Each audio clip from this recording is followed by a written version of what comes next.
Okay, hello everyone. I'm Matthias from H4x0rPsch0rr, and we talk about Guess the Flag. It's a by no means comprehensive list of the worst CTF challenges we encountered from 2013 until now. There are pretty recent challenges involved. Yeah. A quick outline, we have something to say about QR code challenges. Who knows the challenge World Art? Okay, one guy knows it. Who likes Recon challenges? Another guy. Does anyone remember Tyrannosaurus Hex? Or does anyone remember the DCTF? Or the SCP hack? Yeah, I think let's start with the QR code challenges. Basically, you had one in Volga CTF 2015. It was the homework challenge. There was a QR code which was cut in pieces and left on a table, and then you've got a sloppy photograph of it, and yeah, you had to print it out and piece it together and stick it together, and yeah, then repaint the whole thing in Paint or GIMP or Photoshop or whatever graphic tool you like, because otherwise 99% of the readers don't read it. We also had a burned QR code found. I think it was the Vector CTF 2013, the forensic 150. But there are also challenges with missing parts, but it all ends up in the same. You paint it in GIMP or whatever, and then you have to read the QR code manually if it is too broken. Yeah, so we have a little bit experimented and had a scoring system made up. And we give minus points for each WTF we think it's in this challenge. And QR codes, repainting them, it's a boring task, to say the least. For huge QR codes, it could take 3 hours, 5 hours. I once worked 6 hours on it, because when you start only seeing black and white and everything in black and white pixels, you know you had to take a break. And the rest of the challenge is almost ever trivial, so that's another minus 5 points. So we get an overall score of minus 15. World Art. So it was in the Volga CTF course 2015. It could have been a really, really cool challenge. It could. It was in a joy category, but it wasn't any joy. And we got 9 pictures of different places in the world, and we had to reverse engineer the location where they were taken. They were all taken they were all screen captures from Street View, from Google Street View, and so you had just to find a place and read the street name, we thought. Working out the street names wasn't fun. It really wasn't fun, because most of them were ambiguous.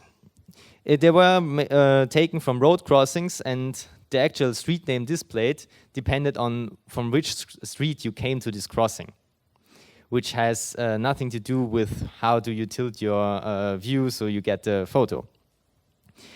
That led to about 250 possible flags. I was in the IRC for the CTF, and some people said they wrote the brute forcer to just brute force all possibilities, and somehow got the flag then right, and they still don't know the flag today. And there was one special picture, I remember, it was with the Buran. I think, yeah, I'll talk about that later. Because there was the street name on Google Street View wasn't right there. Yeah, I have this image, I will explain it later. And what the organs also don't said in the description, but later in the IRC. So if you weren't in the IRC, you just didn't get this info, because they also didn't update it. You had to exclude everything that translates to street, road, or place, or something like this. So this was one of the pictures. It is actually from Barcelona, and it is at a road crossing. You have here a road and there a road, and this I don't know what this is exactly called, because you have this road, and then this place, each with different names. And if you came from this side, you get the place name. If you get from this side to this place, you get the street name of this road. And if you came from this place, you get the street name of this road. Really fun. Yeah, and this was the picture with the Buran on it. You actually can see it was made from Street View, because here it says Google. Who can read this Google here? Let's play CSI Miami. I have enhanced it. It's clearly taken from Street View, but they didn't want you to take the Street View name, because this is on a university campus, and this university campus has an own map with a street name for this street, which you can see here. Another time, the instructions were really, really ambiguous. So, scoring. Yeah, the challenge can't be solved without help from the augurs. Minus 100 points. And the challenge description was wrong and incomplete. Minus 300 points. That leads us to a total score of minus 400 points. Yeah. Then Recon 100. It was from the Volga CTF 2013, and I'd like to recap the original description. Good afternoon, recruit. Welcome to Privacy Department. We work closely with all mega corporations and try to help them to save trade secrets. As you can see, we have a lot of work because some people can't keep their mouths shut. Could you help the department and find evidences against targets that will give you? That's a bargain. Then here's your first objective, Elton Badgett. These men wants to disclose the name of a secret project. Try to find the leak. So what's the first thing you do when you got something like this? Of course, you Google the name. And you find his LinkedIn. And then you read his also knows about section. And then you do what every sane people would do. You read the initials. And there's your flag. Enough said. So it's plain guessing. Minus 336 points.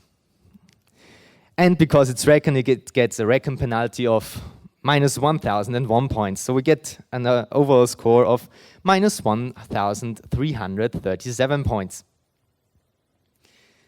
Next challenge, Tyrannosaurus Hex. The original description is also included here because it's just hilarious. The contents of the flash drive appear to be password protected. On the back of the flash drive, you see the hexadecimal numbers 0x95 F4H8ED9 is scribbled in ink. The password prompt, however, only accepts decimal numbers. What number should you enter? So, does anyone guess which number should be entered? It's solvable in your brain. You just have to be good in maths, which I am not. They even gave you a hint. We should try asking Google or Wolfram Alpha. So what happens if we just pipe a hexadecimal number in Google? This seems easy. Well, we didn't use Google, we used shell prompt, but anyway, we got a flag. It was just a decimal representation. So, it wasn't advertised as a sanity check, but instead of a MISC challenge for like 10 points or something. And they give you the flag for free. And it was solved with a brainless one-liner. So, for giving you the flag, we just minus 1,234 points. And for the one-liner, minus 2,345 points. So that gives us a total score of minus 3,597. I think we should stay at the DCTF. and turn to another challenge, the MISC 200. And we should prove that every bipartite polyhedral graph with 3 edges per vertex has a Hamiltonian cycle. So that sounds interesting if you're good with maths. I am not. So first thing, I Google. And Googling leads me to Wikipedia, which says it's an unsolved problem. So we should solve it. Give me a research team in 5 years. If anyone knows the related XKCD, yeah. Research team in 5 years, minus 4,045 points. And again, for playing guessing, because the flag was unsolved problem, we award them with another minus 666 points, which give an overall score of minus 4,711 points. And then my personal favorite, the SCP hack. This was from the Seesaw 2013. I think we spent a good 28 hours or something on this. Yeah. I think many of you guys from Dragon Sector actually remember it because you have a really good write-up on this. Okay, the SCP organization wants you to join and see if you can take advantage of their intern sloppy coding and outdated browser. We should have seen the red flag, but we took them by the words and thought, okay, outdated browser, well, sloppy coding, yeah. And we were greeted by this. We had to do a proxy challenge. This screenshot was taken after the organizers lowered the required flags from 7 to 5. But originally, you had to visit with this code the site from 7 different countries. One of them was the Netherlands Antilles. Does anyone know where the Netherlands Antilles, I can't even speak that out, where they are? Apparently not. So how hard could it be to find a proxy there? It turned out it was impossible. And the only Tor exit node in this thing went down during the contest, so yeah. So we had 5 flags after 4 hours of Googling and writing scripts for automatic proxy filter searching, and yeah. We got to see the actual challenge. We could upload a certificate signing request, and if we put a link in the common name, it would be visited by something claiming to be MS Internet Explorer 7b, which was actually from unpatched release to manufacturing Windows Vista box. I had set up one for this challenge, specifically for this challenge. It lives still today, it is still unpatched, and I believe there are at least 5 rootkits on it because I used it for many, many CTFs more. So I should clean it, I think. So remember, this is a pwning task. It was exploitation 500. And why don't try one of the many, many exploits available for Windows Vista and for such an outdated browser? They worked all on my local host. All of them. But once we tried, we piped them into the challenge, nothing worked. So yeah, it's pretty obvious this isn't Vista, this isn't Internet Explorer. Without too many details, because if you want to go know the details of this challenge, read the write-up from Dragon Sector. You can find it in Google or the search engine of your choice. You had to rename your computer to Helium and assign it a public IP or just port forwarding it, and then give it a domain name with the subdomain helium.sandbox.whatever, and just capture the thing in Wireshark, and everything will do by itself, because it was probably some just curl pretending to be Internet Explorer, and curl knows file, and file has Samba, and Samba has credentials. So, scoring. This won't end well. Still, today I'm thinking, what the hell were they thinking when they introduced this proxy barrier? Have you ever tried finding a proxy in the Netherlands until the yeah, of course you tried because you played this challenge, but yeah. That gave them minus 3,762 points. And has anyone read the MSDN docs to file protocol in Internet Explorer 7? I presume not, so I spoil it for you. It barely works, and only if you open the file, if you open something that has file, you can with command prompt or whatever, but you can only visit links and embed resources if the page you visit also already has the protocol file and you're in the right zone. And since I don't got this zone concept, you just have to look it up in the MSDN. So that gave them another minus 2,742 points. And the third and last point, and the most important point, exploitation, my ass. I have to say this drastically because this wasn't an exploitation task, it was barely a networking task. And if it would have been in MISC or something, I think more teams would have solved it. It was in the end solved by 2 or 3 teams. I don't remember actually. So we award them another minus 2,479 points, which gave a final score of minus 9,001 point. So this was the worst challenge we encountered in about 2 years of CTF. Thanks for keeping this calm.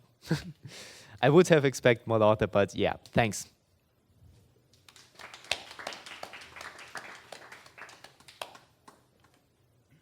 Any questions?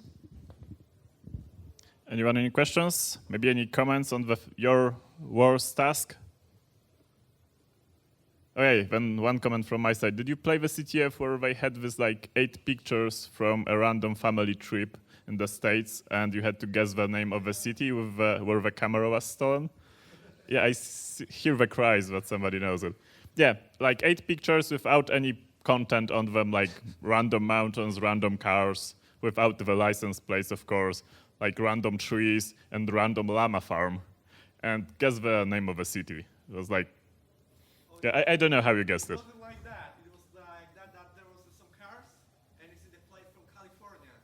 So at least you know where you are in the United States. Yeah. And I saw the how much kilometers they do per day because it was like in the car. So I point every farm of llamas in the California state.